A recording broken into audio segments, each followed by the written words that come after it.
Welcome, everybody, to the Building Better Kids podcast. I'm Ed Schneider. My co-host is Dr. LaTanya, Her Eminence, the president of Carolina Christian College, Tyson. Good morning, good evening, good night, depending upon whoever the heck is listening to this stuff on their podcast venue. Hi, LaTanya. How are you, dear? I am great. How are you? Oh, I am so good, and you are just articulating wonderfully. I'm glad to see you. We got some great guests today as we start our podcast series on building better. Everybody got their book? This is what's called blatant capitalism. That's the book. This is what it's based on. You got your book, LaTanya? I mean, the college is partnering. Look at that. We are blatantly marketing, and capitalism is alive and well. Where are you sitting at, LaTanya? Are you in Winston-Salem? Or are you in Fargo, North Dakota? I am in Winston-Salem this week, but catch me next week, and I'll be across the country. You'll be across the country. Well, you know, the good thing about doing a podcast, you can be pretty wherever you want as long as you have a headset and a microphone. Why don't you introduce our guests for today? Great. All right. So we have with us Coach Ron and Coach Nneka Forsman. They have the same name, which means that they are a couple. So they are a couple of what? They are a couple, whatever you want to fill it in. Oh, I see. Okay, fine. However you choose to fill it in, I'm sure that they will appreciate their long journey together and sharing with us today. They come to us by way of Carolina Christian College. They both serve as deans of different programs here at Carolina Christian College in the lovely city of Winston-Salem, North Carolina. But this wasn't their first stop with education. They are lifelong educators. They have come from a variety of fields and have a wealth of knowledge.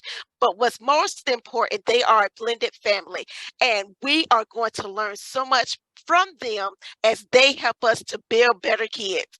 Welcome, Ron. Welcome, Nneka. Tell us a little bit about what you do for the college. We'll start with you, Ron. I'm the Dean of Online Education and also special programs. So I coordinate people who are going through certification programs such as spiritual life coaching, 21st century leader, and so forth. Trying to help them to continue their education. And then I also coordinate, we have pathways programs, which are programs that don't necessarily lead to a degree, but get them started in the right direction. And hopefully their interest will peak and they'll continue on and get a degree in ministry and either their master's or possibly a doctorate. Fantastic. Nneka, what about you? I'm the Dean of Undergraduate Education and Institutional Research, and I'm also the Compliance Director here at Carolina Christian. What that essentially means is I take care of scheduling for the undergraduate courses, assigning the instructors to the classes, making sure that the syllabi complete, the classrooms are ready. So I make sure that we stay compliant with that. And I also work with the Clery safety, the safety team, take care of compliance in that area, Title IX, all those wonderful things that come under any type of compliance and accreditation. Fantastic. Well, welcome. LaTanya and I are both very happy to have you as our official, unofficial first guests. Today, we're going to start with the introduction to this podcast concerning Building Better Kids. And Building Better Kids is a book that I wrote about a year and a half ago, 2 years ago. And it concerns something that was bothering my heart as a pastor, which I have been for the better part of 4 decades. I have been privileged to be a pastor in 7 different churches. I've worked at denominational leadership in 3 different denominations, and I have been able to, I'm pretty well sure that my entire tenure as a pastor is proof of God's sense of humor, because nobody in their right mind would give me a congregation, and yet I've had 7 of them.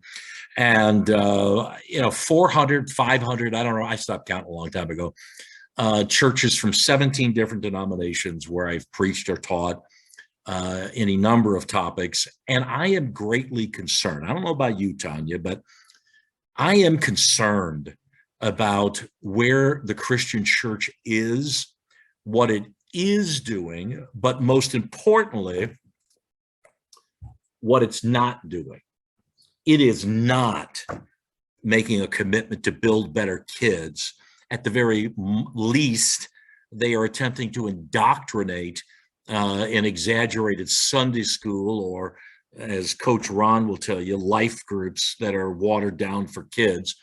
And my concern is, as a pastor and a Christian leader, is what are we doing as a Christian community, whether that's apostolic, whether that's Lutheran or Baptist or Reformed or Wesleyan or, whatever. What do we have in the unity of our character in Christ that can be transferred and uplifted and supportive to not just our kids, but helping their families and the churches help build better kids?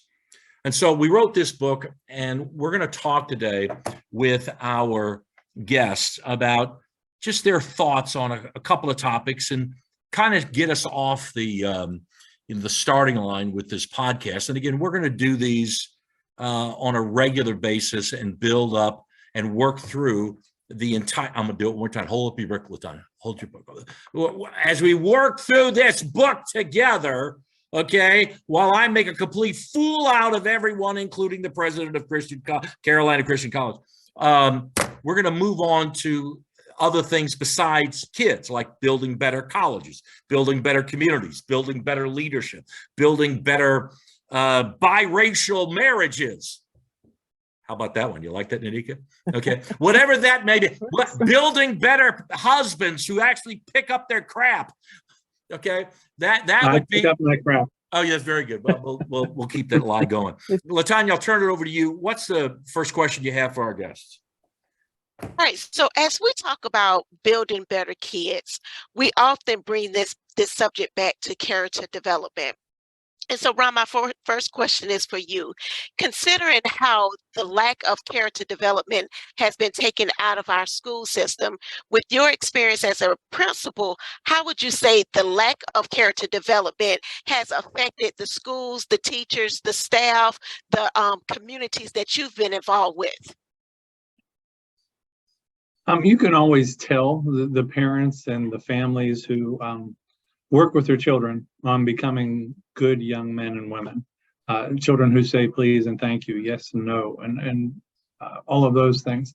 I think the removal of it has turned us into a society, and I'll start with school being that microcosm, but a society where there is a total lack of respect for anybody in any kind of authority.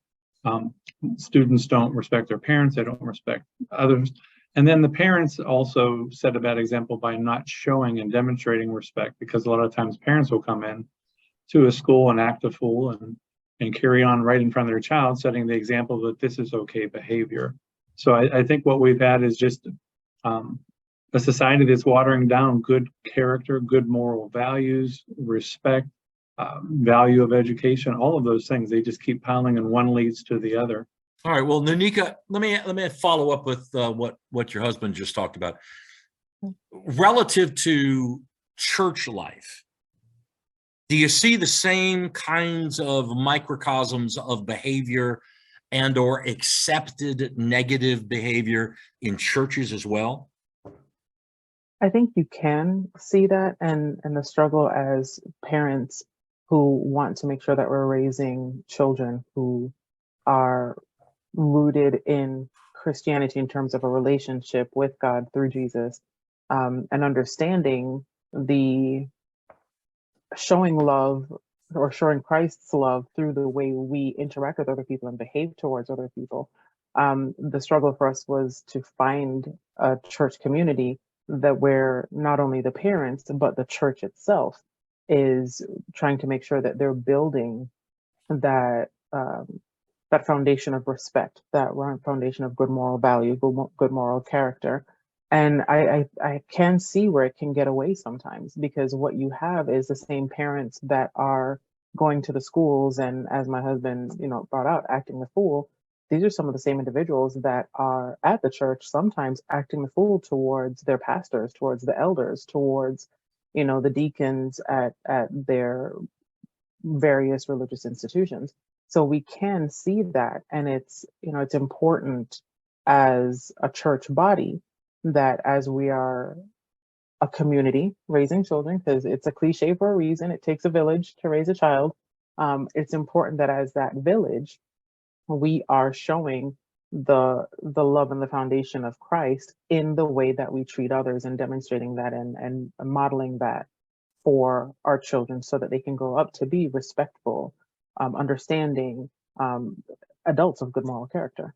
Some of the chapters that we're going to be working through in subsequent podcasts is an honest and necessary conversation about where the Christian church finds itself. And we're not going to shy away from the last 25 years of the curtain being pulled back about sexual predators, horrible intimidation, bullying, ignorance, or any number of other negative dynamics that start from pulpits, move to classrooms, to every pew, every vestibule. You know, I'm from the South. When I say vestibule, that for everybody else that is not from where I'm from, that means the lobby. Okay. And, you know, it's as many, there are 300,000 churches in the United States, 300,000. At least 100,000 are in a process of continual missional failure.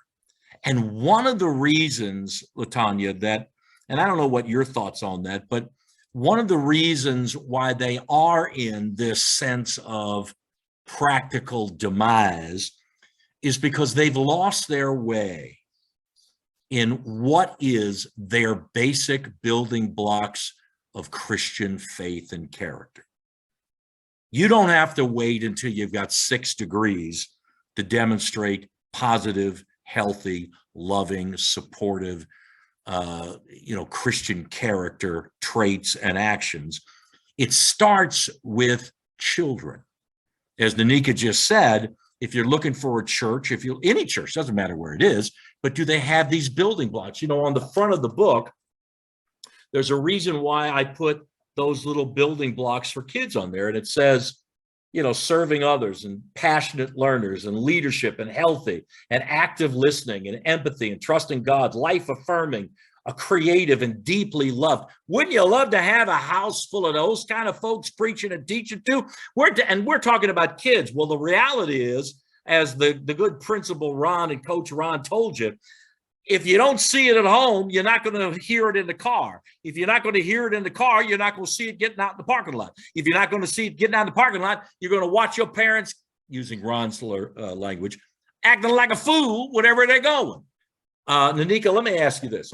There are always exceptions to negative environments, as I just went on a tirade about them. And they're imposed on communities. They're imposed on a local school or a local church.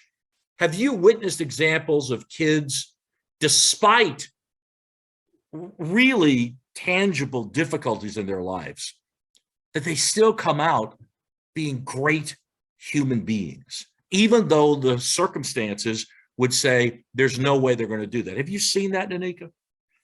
Absolutely. Prior to being here at Carolina Christian, I served as an associate dean at another institution of higher education in another state. And a lot of the students we served there were students who, kind of like similar to the students we serve here at Carolina Christian, some of them didn't even know that college was a possibility for them. They didn't have a support system at home of individuals telling them, hey, you can do this, and you have our support, and really encouraging them and pouring into them in a positive way. And I distinctly remember one student I helped, and first time college student, first in her family to go to college. And I remember her coming into my office because she did not know how to set up her laptop. And if you think about it nowadays, what kid graduates from high school not knowing how to use a computer, a laptop, to be able to do their assignments?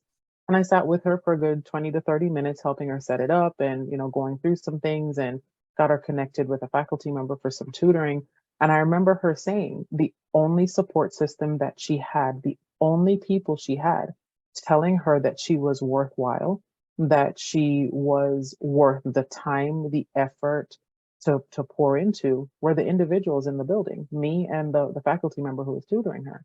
And I stopped and just hearing her story and hearing all of that, and you would think, well, this is the poster person for the person who should end up not being productive, not really having any thought of doing anything productive in society, of being kind to anyone, of listening to anyone, especially anyone in authority. And there she was pouring out to me, and we had to be her support system. So despite what she was getting at home, despite the environment in which she was raised, and there were a lot of other things involved in her environment, she determined that she was going to step out of that. She was not going to let that define her. All right, so Ron, hearing that makes me think about a picture that I just saw. It was a viral picture of a little African American girl that is showing the opposite of what Coach Nneka has just shared with us. She's showing this positive image of someone that is posed at even, I believe she's either in the kindergarten or first grade. It was a graduation picture. So I believe she's in the kindergarten, and she is sitting at attention with her little legs crossed and her arms folded, ready to receive whatever is going on in that room at that time. So often we talk about a negative view, but can you share with our audience some positive views that you've seen of parents actually building some good character development in their kids?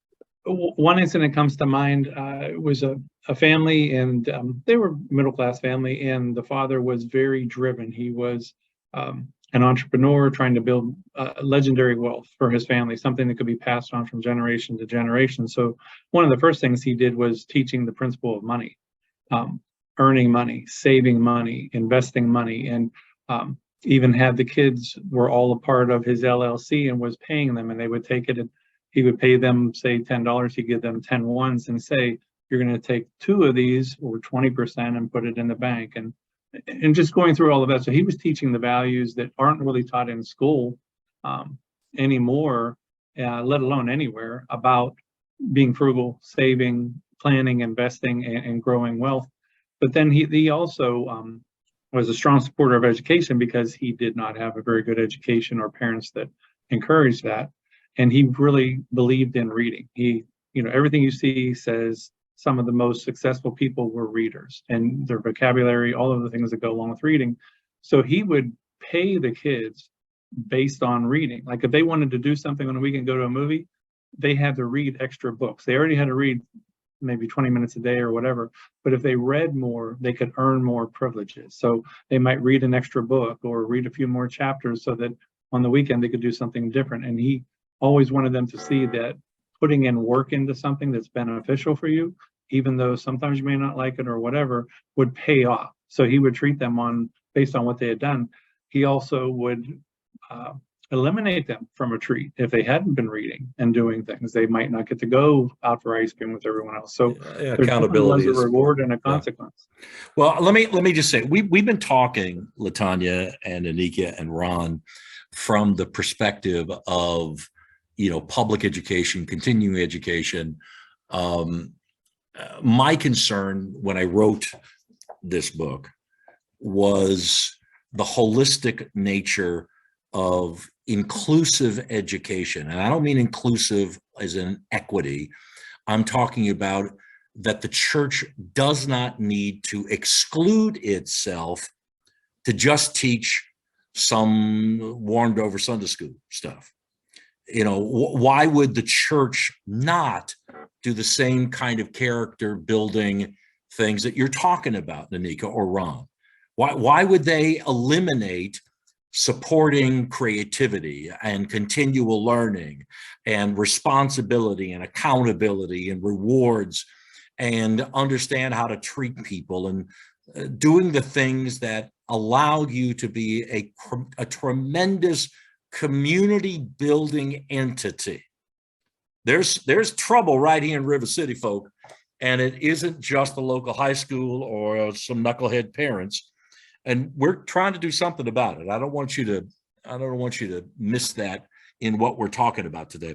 We're going to take a short pause for the cause and allow the president of Carolina Christian College in Winston-Salem, North Carolina, to give us an update on some of the great things that are going on in the school that she's privileged to lead. And the reason why we're doing that is just like I'm continually holding up this book for you silly so-and-sos who are on the podcast who can't see me acting a fool, that I'm actually holding up the book to go, and you can get it online, or you can do whatever you want on Amazon Book or Kindle. But let's just give an opportunity for Carolina Christian, since it is our partner in this podcast. Tell us what's going on, Doctor. When we talk about building better kids, I know that somebody might be wondering, okay, so how can I build a better kid? What can I do to make build some character in my child? Where do I need to go? I'm glad that you asked that question. Our guest today is who you need to contact. Our spiritual life coach program is providing coaches for you to be able to learn from someone, for you to be able to receive some help so that you can pull out of you what God has already put in you. Coach Forsman, both Coach Forsmans are both certified spiritual life coaches, and they are ready to help you. If by chance you are not needing help, but you want to be a coach because you have a calling on your life, we provide a great program. It is only 16 weeks, and you can become a certified life coach. If you are interested, please reach out to us at www.carolina.edu or give us a call at 336-744-0900. Have a great day. Wow, that was really good, LaTanya. You sound like you were doing a commercial for real. That was great. I like that. Promote. You can. You're supposed to as a president, aren't you? That's right. Okay, so let's continue on. Let me ask you this, Ron, if I can. Give me some wisdom of how we can extrapolate the good that you would want to mimic and the bad that you would want to avoid in your public education administration background, but also how that could transfer, or how we could avoid those things in local churches. I think with any organization, but in particular the school and the church, one thing that's often missing is a really sincere, deeply held, and well-known vision and mission for the church. Some churches have a vision that was set 55 years ago, 20 pastors in between the current pastor. They don't have a vision for what they want to accomplish as a church. And then the mission, the steps of how to go about doing that. I can say the church we were involved in Florida and the one we're currently involved in both had a vision and a mission for kids. In fact, the one in Florida when their building expansion involved building a building just for kids. And the idea was that they would also have a preschool that they would start and bring in the public into the preschool. So they had an idea of reaching kids, because if you reach kids, you're reaching the next generation. Also, if you're reaching kids and kids want to go to church, some churches have phenomenal teen programs. If a kid wants to go to church, parents are going to sometimes go along for the ride. Some parents may not be interested. A lot of times, especially with teenagers, it's hard. So I think one of the things I've seen is just they haven't established a vision, and not everybody in the church knows the vision. Second thing is most churches are not involved in schools, and I know everybody gets stuck on separation of church and state, but most schools have an advisory committee, and they also welcome community members. Why couldn't the pastor or one of the elders be on it and support the local school? They can offer their church to be a meeting place for a parent meeting. They can offer to come in and do some counseling or teach parenting classes, because a lot of ministers have gone through training and counseling and so forth. So they could provide services that would open them up. I was fortunate enough, because of my background, but invited in youth pastors, and they would do parenting classes a couple times through the year. We usually had very big crowds, and they could always, without saying you have to be saved to have a healthy child, they could invite the parents to come to church. They could invite them to contact them for additional resources, but they made the church approachable. They came out and they weren't weird. They weren't odd. Some people are always feeling that we're all odd for God. You know, we're just on the extreme. Gee, so I think it was. You mean they weren't weird Christians? I mean, is that actually possible, to not be weird and Christian? Isn't that the best we could possibly be?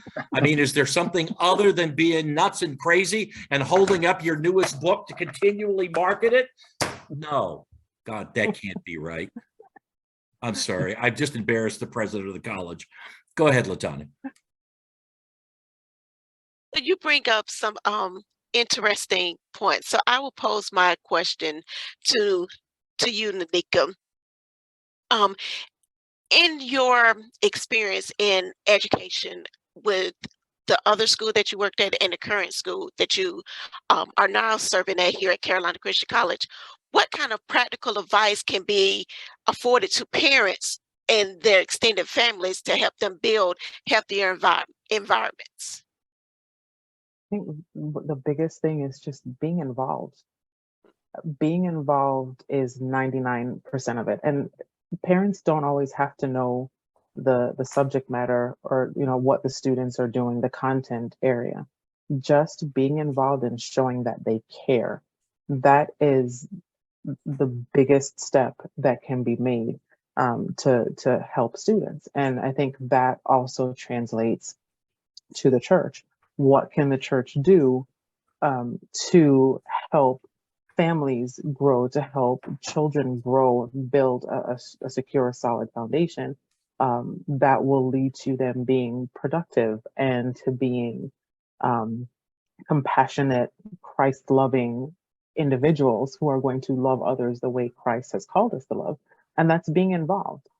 The church members being involved in the lives of the kids, developing an actual community where they feel welcome and encouraged and loved, where they feel that they have individuals they can turn to if they have questions. I mean, we've all gone through those crazy teenage years where we don't really want to talk to our mom or dad, but having someone else who is, Nneka, you say that teenagers don't want to talk to their parents. My grandmother, she used to tell me, God, Jesus, and heaven, shut that boy up. And she begged my grandfather to take me out of the house because I just love my grandmother so much I wouldn't stop talking. I know it's difficult just hearing me now that I would have difficulty saying anything, but it was true. But see, you had your grandparents. Most kids, most teenagers don't want to talk to their parents, and they might not have that relationship with their grandparents, but they need someone who is of sound mind to be able to guide them, someone they can turn to. And having individuals within the church who are of sound mind, who have shown that love to those children throughout their younger years, and allowing the kids to feel like they have someone to be able to turn to during those crazy teenage years when they don't want to talk to their parents or don't have grandparents like Ed did to be able to go and talk to them, that makes such a difference. I know, I was raised in the church, and I was raised in a very community-driven church where I knew that I had other individuals who poured into me, who loved me, who cared about me, who wanted to encourage me. So if I was having a difficult time and, strangely didn't want to talk to my mom, who, by the way, incredibly close to my mother, like really crazy close to my mom. You mean Prozac close or just like Prozac close? Like we would talk to each other every single day on the way to and from work. It's just nuts. Yeah. But during those times, if there was something going on and I didn't want to talk to my mom, or I felt awkward talking to my mom about it, I knew that I had someone else who had poured into me in my younger years, who had established in my younger years that they were a part of my community, a part of my village that I could turn to talk to. And I know that helped me a lot. And I think that's something that's important for parents at home to be involved in that development of their kids, but also for our church community to be involved in the rearing of the children of the church so that they have someone to be able to turn to whenever they need to. Again, I will remind you, go to Amazon, go to Kindle, get yourself Building Better Kids, Discovering a Life of Meaning. It was written by some strange, soon-to-be doctoral candidate from Carolina Christian, or Kissing. It's another program they're trying to do. And we're just grateful for having you on. LaTanya, you are my partner in crime and in the abilities to help these conversations with lots of guests. Even though we've enjoyed Nneka and Ron, they are now free to go with their life as we bring on many more different experts, loving Christian leaders from a lot of different viewpoints. And we are going to let our president of Carolina Christian give us our farewell. Thank you, Ron. Thank you, Nneka, for you being with us today. We appreciate you more than you possibly could know. And thank you for putting up with me. All right, LaTanya. So I will close us out. If you have liked what you heard today, I will encourage you to hit the like button, hit share, let someone know that they need to tune in. You can view, we have shared where you can view our information at. Let us know what type of material you would like to hear from us. We come highly qualified, and we want to make sure that we're pouring into you so that you can become the better you and be all that God is calling you to be. Everyone, be blessed. All right, we'll see you all next time on Building Better Kids. God bless everybody. Thanks, Ron. Thanks, Nneka.